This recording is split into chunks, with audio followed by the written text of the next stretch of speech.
ঢাকার বুকে ঐতিহ্যবাহী প্রায় ২০০ থেকে ৩০০ বছরের পুরনো হাট মেরাদিয়া হাট, যা এখন প্রায় বিলুপ্তের পথে। ২০০ থেকে ৩০০ বছর পূর্বে এই হাটটি শুরু হয়েছিল বলে জানান স্থানীয়রা। এই হাটটি প্রায় বিলুপ্ত হওয়ায় এখানকার স্থানীয় ব্যবসায়ীরা নিঃস্ব হয়ে যাচ্ছে বলে দাবি করেছেন।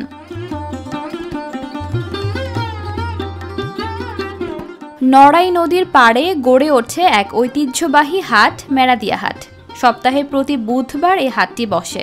নড়াই নদীর কাছে হওয়ায় প্রতি বুধবার হাটের দিন শত শত ট্রলার দিয়ে কাছাকাছি গ্রামের পণ্য আসে এই হাটে। কথায় আছে ১ টাকার সুই থেকে লাখ টাকার হাতিও পাওয়া যায় এই হাটে। গ্রামের তাজা শাকসবজি, দেশি ফল আসে এই হাটে।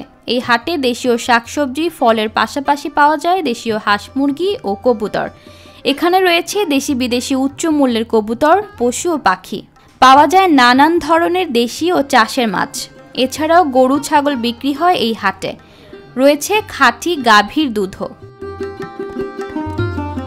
মহিলাদের কেনাকাটার জন্য রয়েছে সকল ধরনের পণ্য, যেমন কটন জামদানি, টাঙ্গাইল শাড়ি।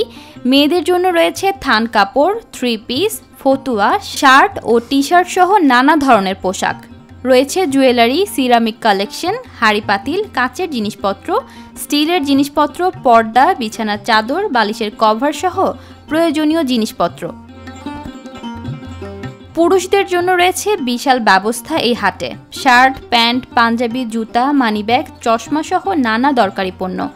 বাচ্চাদের জন্য রয়েছে নানা ধরনের খাবারের ব্যবস্থা, হাওয়াই মিঠাই, চরকি, বেলুন সহ নানা ধরনের খেলনা সামগ্রী। এই হাটে প্রচুর পরিমাণে শুটকিও পাওয়া যায় গাছের চারা সহ প্রয়োজনীয় নানা উপকরণ।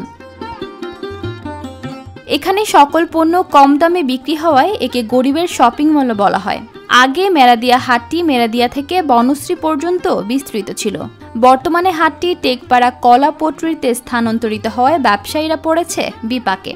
সরেজমিনে দেখা যায় বিভিন্ন স্থানে কাদা যুক্ত থাকায় জমছে না আগের মতো হাট। মানুষজন আসতে পারছে না আগের মতো। আগে সকাল থেকে রাত পর্যন্ত চললেও এখন মাগরিব পর্যন্ত হাট চালাতে হচ্ছে। ফলে ব্যবসা ভালো যাচ্ছে না ব্যবসায়ীদের। আগের তুলনায় বর্তমানে ব্যবসা বাণিজ্য অনেক দুর্বল। যে ব্যবসা হচ্ছে আমাদের সবারই চলতে কষ্ট হয়ে যাচ্ছে।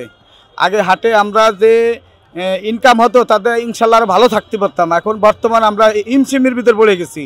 আমাদের যা ইনকাম হয় তাতে আমাদের চলতে অনেক কষ্ট হচ্ছে। মনে করেন অর্ধেক বেলা যা বেচা কিনা হয়েছে, এখন সারাদিনে তাই বেচা কিনা মনে করেন করতে পারি না আমরা, বুঝছেন।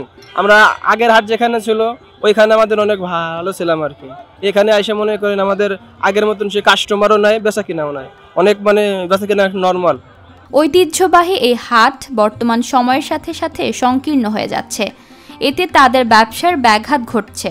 একটু কম বেচাকেনা, আগে খুব ভালো ছিল, আগে অন্য জায়গায় ছিল, জায়গাটা পরিবর্তন করে একটু বেচাকেনা কম করে। এখন তারা চাচ্ছে সুষ্ঠুভাবে আগের মতো পূর্বের জায়গায় ব্যবসা করতে এবং যে ঐতিহ্য এখানকার সেটি ধরে রাখতে। যদি মেলাটা আগের জায়গায় চলে যায় খুব ভালো হয়, সব হকারই ভালো হয়, মানে বেচাকেনা খুব কম। আর ওপারে যখন হাট ছিল তখন বিভিন্ন জায়গার লোকজন আসতো, নাম ছিল একটা মেরাদিয়া হাটের।